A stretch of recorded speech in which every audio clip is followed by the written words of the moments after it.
بسم اللہ والحمد للہ والصلاۃ والسلام علی رسول اللہ، اما بعد۔ محرم الحرام کی آمد ہے۔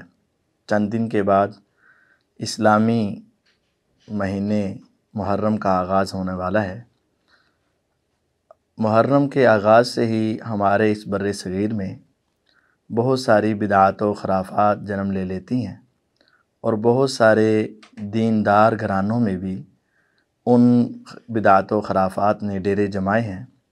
مثال کے طور پر محرم کا آغاز ہوتا ہے تو ہمارے معاشرے میں ایک سوگ کا ماحول پیدا ہو جاتا ہے۔ اس کی مختلف شکلیں ہمارے دیکھنے میں آتی ہیں۔ ایک شکل یہ ہے کہ لوگ محرم کے آغاز سے ہی سیاہ لباس پہننا شروع کر دیتے ہیں، اور دوسری شکل یہ ہے کہ لوگ محرم کے آغاز سے ہی شادیوں کا سلسلہ منقطع کر دیتے ہیں۔ تیسری شکل یہ ہے کہ جن کی نئی شادیاں ہوئی ہیں، یعنی اس سال میں ہوئی تھیں، ان کو پہلے دن سے ہی نئی دلہن کو اس کے والدین کے گھر میں بھیج دیا جاتا ہے۔ چوتھی شکل یہ ہے کہ اگر وہ شادی شدہ جوڑا اپنے گھر میں ہی رہتا ہے تو وہ ایک دوسرے سے ان دنوں میں جدا رہتے ہیں۔ الغرض یہ تمام سوگ کی شکلیں بالکل بدعات اور خرافات کو رواج دینے والی ہیں۔ پہلی بات، سیاہ لباس پہننا یہ انسان کے لیے جائز ہے، لیکن اس کو سوگ کی علامت بنا لینا یہ بالکل ناجائز ہے، کیونکہ میرے پیغمبر علیہ الصلاۃ والسلام کی یہ حدیث ہے کہ کسی مرد کے لیے تو سوگ ہے ہی نہیں، اور عورت اس کے لیے 3 دن سے زیادہ سوگ کی اجازت نہیں، اور جس کا خاوند فوت ہوا ہے وہ 4 ماہ 10 دن تک سوگ منا سکتی ہے۔ یہ سوگ صرف عورت کے لیے ہے، مرد کے لیے نہیں، اور وہ بھی عام عورتوں کے لیے 3 دن ہے، اور جن کا خاوند فوت ہوا ہے وہ 4 مہینے 10 دن ہے۔ اب نبی علیہ الصلاۃ والسلام کی زوجہ محترمہ سیدہ ام حبیبہ رضی اللہ تعالی عنہ کے والد محترم ابو سفیان رضی اللہ عنہ فوت ہوئے تو 3 دن کے بعد انہوں نے منگوا کر اپنے چہرے پر خوبصورتی کو کیا اور اپنا لباس بدلا، اور کہا کہ یہ بات نہیں ہے کہ مجھے اپنے والد سے عقیدت، پیار اور محبت نہ تھا، بلکہ بات یہ ہے کہ میں تمہیں سمجھانا چاہتی ہوں کہ میرے پیغمبر علیہ السلام کی حدیث ہے کہ 3 دن سے زیادہ سوگ منانا جائز نہیں۔ تو میرے بھائیوں، یہ سمجھیں کہ اگر ہم شادی اس وجہ سے اس مہینے میں منقطع کر دیں کہ پیغمبر علیہ السلام کے نواسہ کی شہادت ہوئی ہے، تو غور طلب بات یہ ہے کہ کیا اسلامی تاریخ میں صرف ایک شہادت ہوئی ہے؟ یہ بات الگ ہے کہ وہ شہادت بہت مظلومانہ تھی، اور اللہ ان ظالموں پر لعنت کرے جنہوں نے آپ کو شہید کیا، لیکن سوچیں کہ کیا شریعت اسلامیہ میں اور تاریخ اسلامی میں صرف ایک شہادت ہے؟ کیا ان سے پہلے حضرت حسن رضی اللہ عنہ کی شہادت نہ تھی؟ کیا ان سے پہلے سید الشہداء امیر حمزہ رضی اللہ عنہ کی شہادت نہ تھی؟ کیا حضرت علی المرتضیٰ رضی اللہ عنہ کی شہادت نہ تھی؟ کیا حضرت جعفر رضی اللہ تعالیٰ کی شہادت نہ تھی؟ بے شمار شہادتیں ہیں۔ اگر آپ کسی کی شہادت کو دیکھ کر اس مہینے میں نکاح سے رکنا چاہیں گے تو پھر حضرت علی رضی اللہ عنہ جس مہینے میں شہید ہوئے اس مہینے میں بھی نکاح کی پابندی لگا دیں۔ جس مہینے میں حضرت حسن رضی اللہ عنہ شہید ہوئے اس مہینے میں نکاح کی پابندی لگا دیں۔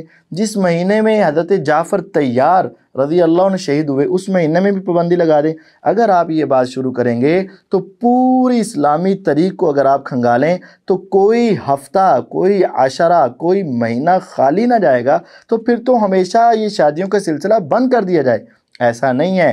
حضرت امیر حمزہ رضی اللہ عنہ کی شہادت کے بعد نبی علیہ السلام نے کوئی پابندی نہیں لگائی، تو ہمیں بھی کوئی پابندی نہیں لگانی چاہیے۔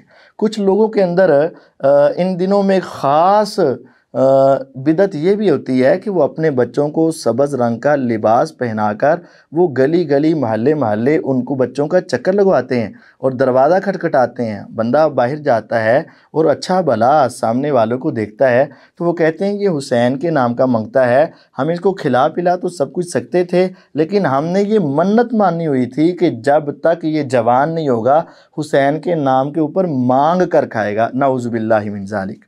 دیکھیں کس قدر بڑی جسارت ہے، اور یہ تو حضرت حسین رضی اللہ عنہ کی توہین ہے۔ دیکھیں میرے نبی علیہ الصلوۃ والسلام ایک مرتبہ مسجد نبوی میں گئے تو صدقے کی کھجوریں بچوں نے پکڑ کر منہ میں ڈال لی ہوئی تھیں۔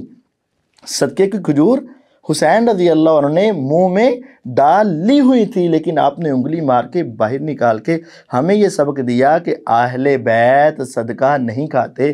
افسوس کہ پیغمبر علیہ السلام تو ان کو ایک کھجور بھی نہ کھانے دیں، اور آج ان کے نام کے منگتے بنا کر گلی گلی ان کے نام کے اوپر مانگا جائے، یہ ایک بہت بڑی غلطی ہے۔ اور اس کے ساتھ ہمارے اس محرم کے اندر 9ویں 10ویں تاریخ کو بہت زیادہ بدعات و خرافات عروج پا جاتی ہیں۔ ایک تو تعزیہ نکالنا، اور ایک اس کے اوپر ماتم کرنا، اپنے چہرے پہ مارنا، سینے پہ مارنا، اپنے بالوں کو نوچنا، اپنے گریبانوں کو چاک کرنا، چھریوں کا استعمال کرنا، یہ کس قدر بڑا گناہ ہے۔ میرے نبی علیہ السلام نے فرمایا لیس منا من ضرب الخدود وشق الجیوب ودعا بدعوی الجاہلیہ، جس نے اپنے چہروں کو مارا، رخسار پہ مارا، گریبانوں کو چاک کیا، اس کا میں محمد صلی اللہ علیہ وسلم سے تعلق ہی کوئی نہیں ہے۔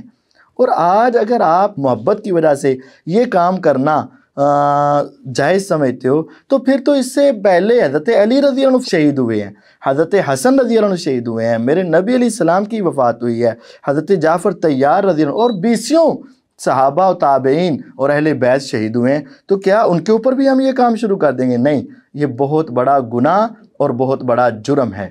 اور غور کیجئے 10 محرم کو آپ کو ہر گلی کوچے چوراہے کے اندر سبیلیں لگی ہوئی نظر آئیں گی۔ کس آدمی نے لگائی ہے؟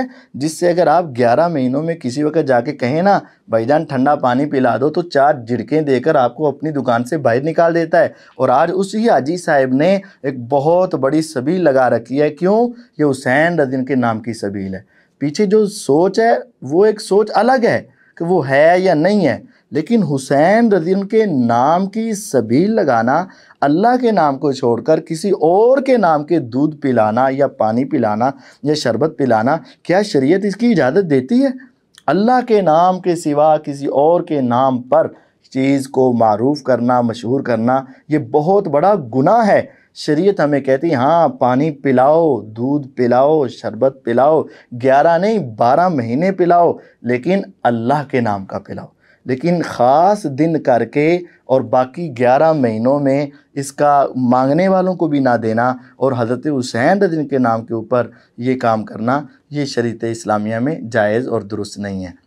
لہذا اپنے آپ کو، اپنے دوست و احباب کو اور اپنے جاننے والوں کو ان بدعات و خرافات سے بچائیے، شریعت کے مطابق زندگی گزارنے کی کوشش کیجیے۔